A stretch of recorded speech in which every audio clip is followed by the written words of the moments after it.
Hello everyone, welcome back to the channel. तो speed sword सोवरिंग के न्यू एपिसोड में आप सबका स्वागत है। अगर आप लोगों ने प्रीवियस एपिसोड नहीं देखा तो देख लेना, देख लिया है तो अच्छी बात है। तो फिर चलिए इसको अब हम स्टार्ट करते हैं। तो एपिसोड के स्टार्टिंग में हम उस एंसिस्टर को देखते हैं जो कि कहने लगता है, आज मुझे यहाँ पे कोई भी नहीं रोक सकता। उसकी बातें सुन के सिंग्यू कहने लगता है, बट मैं तो रोक लूंगा। अब हम देखते वो एंसिस्टर गुस्से में अटैक करता है, बट सिंग्यू उसके अटैक को डिस्ट्रॉय कर देता है। इवन कि वो एंसिस्टर थोड़ा सा पीछे हो गया था, जिसको देखकर वो कहने लगते हैं, आखिरकार ऐसा कैसे हो सकता है? कहीं पे ये बंदा उस ग्रेट पर्सन का रीइंकार्नेशन तो नहीं, बट ऐसा नहीं हो सकता। इतना कहते हुए हम देखते वो बंदा वहां पे किसी फॉर्मेशन को एक्टिवेट करता है, जिसकी वजह से एक बहुत ही बड़ा स्पिरिचुअल बीस्ट बाहर आ गया था, जो कि बहुत ही ज्यादा पावरफुल था। और हम देखते वहां पे वो एंसिस्टर कहने लगता है, लास्ट चांस दे रहा हूँ, तुम डायरेक्टली अपने लोगों को लेकर यहाँ से निकल जाओ और मुझे अपना काम करने दो। बट हम देखते वहां पे सिंग्यू नहीं मानता, जिसको देखकर वो एंसेस्टर गुस्से में सिंग्यू के ऊपर अटैक कर देता है। बट यहाँ पे सिंग्यू भी किसी से कम नहीं था। वो अपने फ्यूनिक्स मार्शल स्पिरिट का यूज करते हुए उसके स्पिरिट के अटैक को बहुत ही आसानी से रोक देता है, जिसको देखकर वो एंसेस्टर बहुत ही ज्यादा गुस्से में सिंग्यू के ऊपर अपने सोर्ड से अटैक करता है। हम देखते हैं सिंग्यू भी उसके ऊपर अटैक करता है, बट वहां पे उस एंसेस्टर का सोर्ड पूरी तरीके से ब्रेक डाउन हो गया था, मतलब कि टूट गया था, जिसको देखकर वो कहने लगता है, आखिरकार ऐसा कैसे हो सकता है? मेरे क्योस एनर्जी से बने हुए सोर्ड को तुम्हारा एक फायर स्पिरिट बर्ड कैसे रिस्टोर कर सकता है? उसकी बातें सुन के सिंग्यू कहने लगता है, इवन कि मेरा फ्यूनिक्स मार्शल स्पिरिट ये फ्लेम तो क्योस एनर्जी को भी पूरी तरीके से जलाता है, तो ये तो नेचुरली था। तुम्हारे सोर्ड को पूरी तरीके से ब्रेक करना उतना ज्यादा मुश्किल भी नहीं था। इतना कहते हुए हम देखते सिंग्यू अपने मार्शल स्पिरिट का यूज करते हुए उसके ऊपर अटैक कर देता है, जिसको देखकर वहां पे एंसेस्टर बैरियर बनाने की कोशिश करता है, बट हम देखते वो उसे रोक नहीं पाता, जिसकी वजह से उसका बॉडी वहां पे पूरी तरीके से डिसअपियर होने लगा था। बट हम देखते वहां पे सिंग्यू उसी के सोल का यूज करते हुए उस डीमन ग्रेट एंसेस्टर को जगाने के लिए उस मूर्ति के अंदर उसके सोल को डाल देता है। हम देखते वहीं पे दूसरी तरफ वो लोग देख रहे थे, वो लोग कहने लगते हैं, क्या यहाँ पे डीमन एंसेस्टर नहीं उठने वाली? उसकी बातें सुन के सिंग्यू कहने लगता है, उस एंसेस्टर का सोल मैंने अभी अभी इसके अंदर डाला है, तो मुझे लग रहा है कुछ टाइम के बाद में डीमन एंसेस्टर पूरी तरीके से जाग जाएगी। और हम देखते हैं ऐसा ही होता है, वो स्टैचू पूरी तरीके से ब्रेक डाउन हो जाता है और वहाँ पे याओजू बाहर आती है, मतलब कि वही डिमोनिक लेडी है, और वो आते हुए कहने लगती है, सच में बहुत टाइम के बाद में बाहर आ रही हूँ। हम देखते वहाँ पे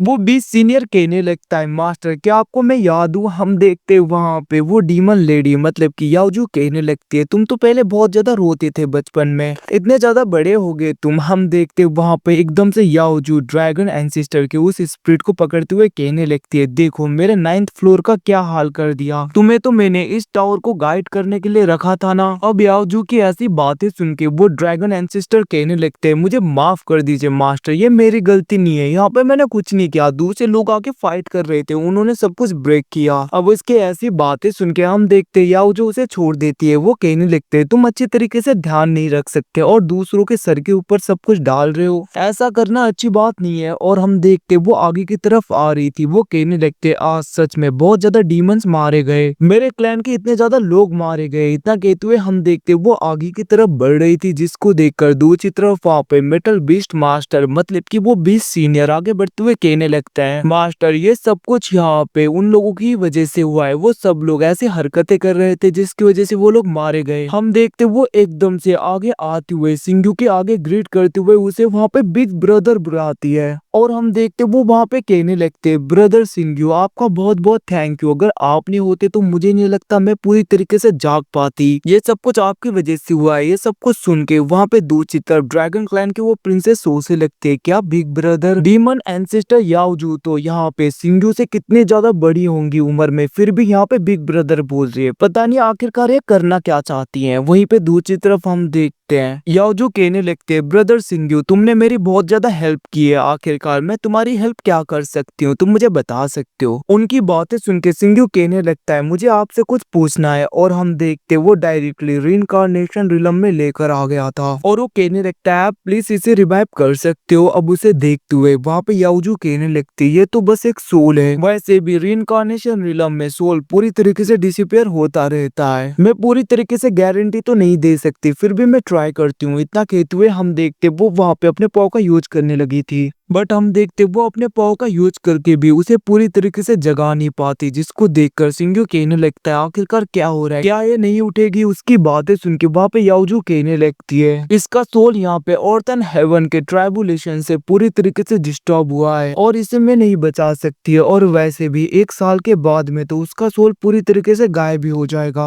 उनकी बातें सुन के सिंग्यू कहने लगता है कोई ना कोई तो रास्ता होगा। अब हम देखते याओजू कहने लगती है इसके लिए मुझे 100 साल तक कल्टीवेट करना होगा ताकि मैं अपने रिलम को, अपने कल्टीवेशन को फिर से रिस्टोर कर पाऊँ, उसके बाद में मैं इसे जिंदा कर पाऊंगी। बट हाँ, यहाँ पे एक दूसरा पाथ भी है, बट ये बहुत ही ज्यादा रिस्की है। उनकी बातें सुन के सिंग्यू कहने लगता है क्वीन हान ने मेरी जान बचाई थी, मैं कुछ भी करने के लिए तैयार हूँ। हम देखते वहाँ पे याओजू कहने लगती है अगर ऐसी बात है तो ठीक है, मैं 3 साल तक इसके सोल को पूरी तरीके से स्ट्रेंथ कर सकती हूँ और ये 3 साल तक डिसअपियर नहीं होगी। बट तब तक तुम्हें यहाँ पे रीइंकार्नेशन के बर्थ एंड डेथ के दोनों भाग को पूरी तरीके से समझना होगा, और इतना ही नहीं, तुम्हें यहाँ पे 3 साल के अंदर उसके लिए एक सुइटेबल बॉडी भी ढूंढना होगा और उसके सोल को बॉडी के साथ में पूरी तरीके से मर्ज करना होगा एक ही साथ में। अब उनकी बातें सुन के सिंग्यू कहने लगता है क्या आप मेरे साथ में नहीं चलोगी। बट हम देखते वहाँ पे वो कहने लगती है मैं डीमन रिफाइनिंग टावर को छोड़ के नहीं जा सकती, और वैसे भी ये सब कुछ तुम्हें करना होगा। अब उनकी बातें सुन के सिंग्यू कहने लगता है मैं आपको प्रॉमिस करता हूँ कि मैं आपके डीमन क्लैन को ढूंढने में हेल्प करूंगा। अब उसकी बातें सुन के वहाँ पे याओजू कहने लगती है तुम्हें देखकर तो ऐसा लग रहा है कि तुम हमारे डीमन क्लैन के ग्रेट एंसेस्टर के डिसेंडेंट हो, क्योंकि जब तुम डीमन रिफाइनिंग टावर में आए थे तब हमारे डीमन क्लैन के ग्रेट एंसेस्टर के सोल लैंप ने तुम्हें अपना मास्टर मान लिया।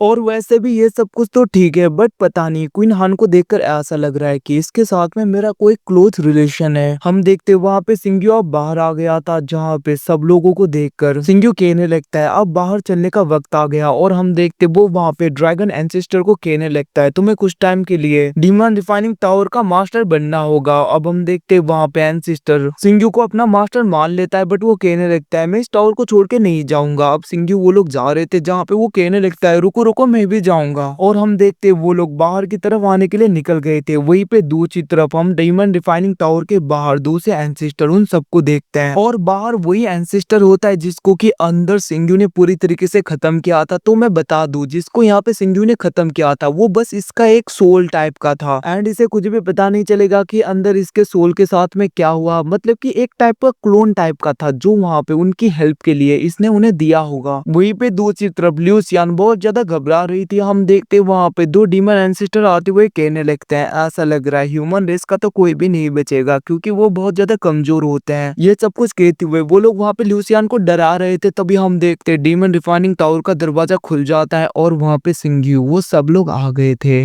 वहीं पे दूसरी तरफ हम देखते सिंग्यू को जिंदा देखकर थंडर डीमन एम्परर सोचने लगता है इसका मतलब इसने जरूर मेरे सोल को पूरी तरीके से डिस्ट्रॉय कर दिया होगा, इसीलिए मुझे इतना ज्यादा कमजोर फील हो रहा था। वहीं पे दूसरी तरफ तियानजुन भी गुस्सा होने लगता है। वो कहने लगता है आखिरकार ह्यूमन ही क्यों बचे, हमारे लोग कहाँ पे हैं। उसी वक्त हम देखते ड्रैगन क्लैन के प्रिंसेस और एंसेस्टर आगे की तरफ चले गए थे, जहाँ पे उन्हें देखकर ड्रैगन क्लैन के वो एम्परर्स बहुत ज्यादा खुश हो गए थे। वो कहने लगते हैं क्या आप ठीक हो प्रिंसेस, और हम देखते वो कहने लगते हैं वो कहाँ पे। बट हम देखते वहाँ पे प्रिंसेस कहने लगती है उसने मुझे मारने की ट्राई की थी बट सिंग्यू ने मुझे बचाया। इतना ही नहीं, डीमन क्लैन के थंडर एम्परर इन एंसेस्टर ने तो हम सबको खत्म करने की कोशिश की थी अंदर। अब उसकी बातें सुन के हम देखते हैं दूसरी तरफ वहाँ पे उस थंडर एम्परर को गुस्सा आ रहा था और वो सिंग्यू को मारने के लिए आगे बढ़ता है। बट हम देखते वहाँ पे ड्रैगन क्लैन के तीनों एंसेस्टर्स आ गए थे, और हम देखते वहाँ पे ड्रैगन क्लैन के वो एंसेस्टर कहने लगते तुम्हारे इतने हिम्मत टच करके तो दिखाओ। और हम देखते ड्रैगन क्लैन के वो एंसेस्टर्स कहने लगते हैं इन्होंने हमारे प्रिंसेस को बचाया है तो तुम इसे नहीं मार सकते। अब हम देखते वहाँ पे डीमन एम्परर तियानजुन तो थंडर एम्परर के साथ में ही था, बट हम देखते वहाँ पे डीमन एम्प्रेस मना कर देती है जिसकी वजह से वो लोग कुछ नहीं कर पाते और वो लोग वहाँ से चले गए थे।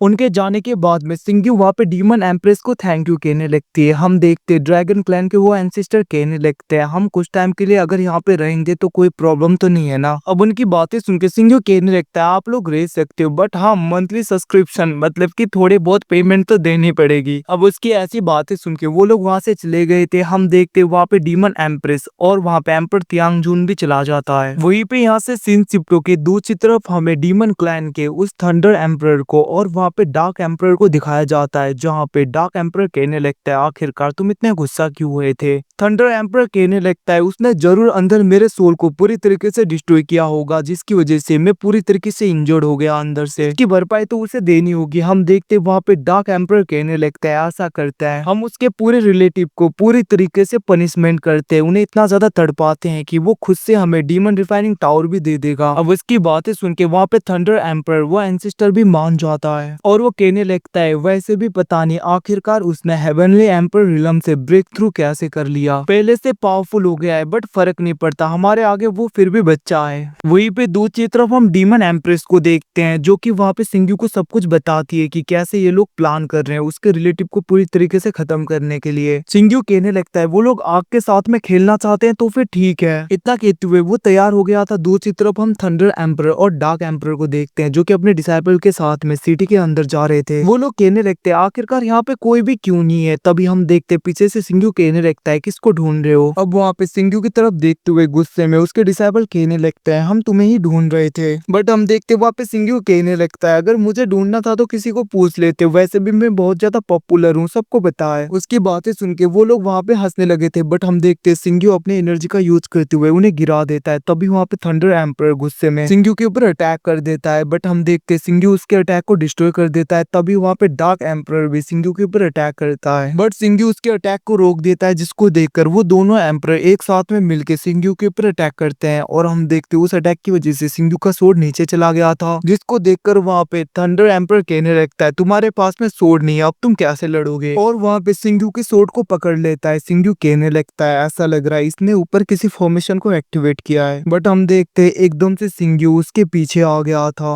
और वो कहने लगता है मैं तो इधर हूँ। और हम देखते वो अपने सोर्ड का यूज करते हुए उसे कंट्रोल करके डायरेक्टली डार्क एम्पर उसके ऊपर अटैक करवा देता है, जिसकी वजह से हम देखते वहाँ पे वो एम्पर पूरी तरीके से खत्म हो गया था। अब ये सब कुछ देखकर वहाँ पे थंडर एम्पर बहुत ज्यादा गुस्सा होने लगता है। वो कहने लगता है तुम्हारी इतनी हिम्मत। और हम देखते वो अपने किसी आर्टिफैक्ट को निकालते हुए उसके पाव का यूज करने लगा था। बट हम देखते वहाँ पे सिंग्यू अपने सोर्ड का यूज करते हुए उसे बहुत ही आसानी से इंजोर्ड करके पीछे कर देता है। उसे वो खत्म करने ही वाला था। तभी हम देखते हैं एम्पर तियानजुन डायरेक्टली सिंग्यू के ऊपर अटैक कर देता है बट उसके अटैक को सिंग्यू रोकता है। तभी वहाँ पे एम्प्रेस आ जाती है और वो वहाँ पे तियानजुन के ऊपर अटैक करके उसे पूरी तरीके से खत्म कर देती है, जिसको देखकर वहाँ पे थंडर एम्पर कहने लगता है आखिरकार तुम ऐसा क्यों कर रही हो। जिसको देखकर सिंग्यू कहने लगता है मैंने कहा था ना मैं बहुत ज्यादा पॉपुलर हूँ। अब हम देखते वहाँ पे सिंग्यू उस थंडर एम्पर के ऊपर अटैक करता है, उससे पहले वो भाग जाता है। हम देखते तभी वहाँ पे एम्प्रेस कहने लगती है वो भाग गया, मुझे जहाँ तक लग रहा है वो और भी ज्यादा रीइंफोर्समेंट को लेकर आएगा पावरफुल इंसान को, तो तुम्हें ख्याल रखना होगा। हम देखते सिंग्यू से थैंक यू कहते हुए दोनों एम्पर के सोल को दे देता है। बट हम देखते वहाँ पे वो एम्प्रेस तियानजुन के सोल को लेते हुए कहने लगती है इसको तो मैंने मारा था, ये तो मेरा ही है वैसे भी, बट तुम्हें मुझे एक और सोल देना होगा। और हम देखते वो लोग ऐसी बातें करने लगते हैं। एपिसोड यहीं पे खत्म होता है। Thanks for watching, bye see you again guys, मिलते हैं अगले एपिसोड में, तब तक के लिए टेक केयर।